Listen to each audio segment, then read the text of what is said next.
الصلاة والسلام عليك يا رسول الله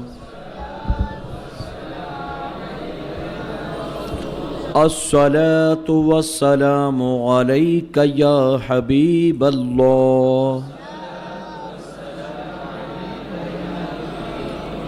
صلی اللہ تعالی علیہ وسلم۔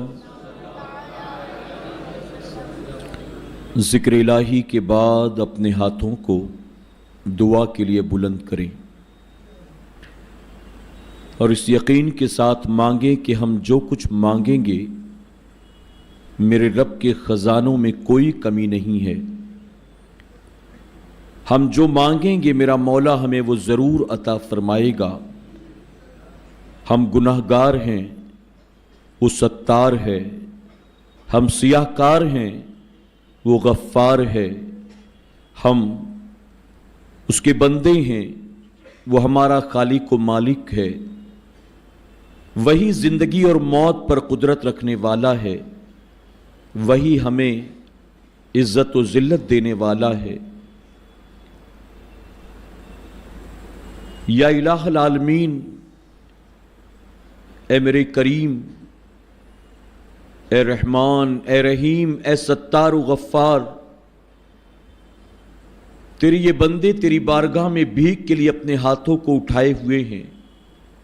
مولا تجھے تیری شان کریمی کا واسطہ ہے، تجھے تیری شان رحیمی کا واسطہ ہے۔ ہم گناہگاروں کے دامن پر لگے گناہوں کے داغ دھبوں کو دور فرما دے۔ مولا ہم نے جو گناہ دن کے اجالے میں کیے، جو گناہ رات کے اندھیرے میں کیے، جو گناہ لوگوں سے چھپ چھپا کر کیے، جو گناہ لوگوں کے سامنے کھل کر کیے، مولا ہم تیری بارگاہ میں سچے دل سے توبہ کرتے ہیں۔ ہمارے تمام تر ظاہری باطنی ڈھکے چھپے گناہوں کو معاف فرما دے۔ مولا ہمارے دامن پر لگے گناہوں کے داغ دھبوں کو دور فرما دے۔ ہماری آنکھوں میں شرم پیدا فرما، ہماری زبانوں میں تاثیر پیدا فرما، ہمیں بے حیائی سے بچا، بے غیرتی سے بچا، حرام لقموں سے بچا، حرام و ناجائز کاموں سے بچا، تیرے اور تیرے حبیب کی نافرمانی سے بچا، اپنے ماں باپ کی دل آزاری سے بچا، ہم سب کے رزق میں برکتیں عطا فرما، ہماری غریبی کو دور فرما دے، ہماری تنگ دستی کو دور فرما دے۔ اے اللہ دنیا بھر کے مسلمانوں کے جان و مال و عزت و آبرو کی حفاظت فرما، پریشان حالوں کی پریشانی دور فرما دے، مصیبت زداؤں کی مصیبت کو دور فرما دے، مریضوں کو شفا عطا فرما، کمزوروں کو طاقت عطا فرما، مرحومین کی بخشش اور مغفرت فرما دے۔ میرے کریم ہماری قیامت تک آنے والی نسلوں کو عاشق رسول بنا دے۔ ہم سب کو امام جعفر صادق کی صداقت کا صدقہ عطا فرما، ان کے تقوی و طہارت کا صدقہ عطا فرما، ان کے خوف خدا و فکر آخرت کا صدقہ عطا فرما۔ مولا ہم سب پر رحم فرما، ہمارے والدین پر رحم فرما، ہمارے تمام ایمان والے بھائیوں بہنوں پر رحم فرما، ہمارے حالات کو بہتر فرما دے۔ ہماری مساجد، ہمارے مدارس، ہمارے مکاتب، ہماری خانقاہیں، مزارات اولیاء، ہمارے قبرستان، ہمارے مکانوں دکانوں کی حفاظت فرما، ہر مسلمان بچی کی عزت و آبرو کی حفاظت فرما، ہر مسلمان کے جان و مال کی حفاظت فرما۔ ہمیں خیر و عافیت کے ساتھ شب معراج، شب برات و شب قدر بھی نصیب فرما۔ موت آنے سے پہلے ایک ماہ رمضان مدینے میں نصیب فرما، مکے کی سحری اور مدینے کا افطار نصیب فرما، حالت روزہ میں طواف کعبہ اور جلوہ گنبد خضرا نصیب فرما۔ ان اللہ و ملائکتہ یصلون علی النبی یا ایھا الذین آمنوا صلوا علیہ وسلموا تسلیما۔ اللہم صلی علی سیدنا و شفیعنا و نبینا و مولانا محمد بارک وسلم۔ صلو علیہ الصلاۃ والسلام علیک یا رسول اللہ، صلاۃ و سلام علیک یا حبیب اللہ صلی اللہ تعالی علیہ وسلم۔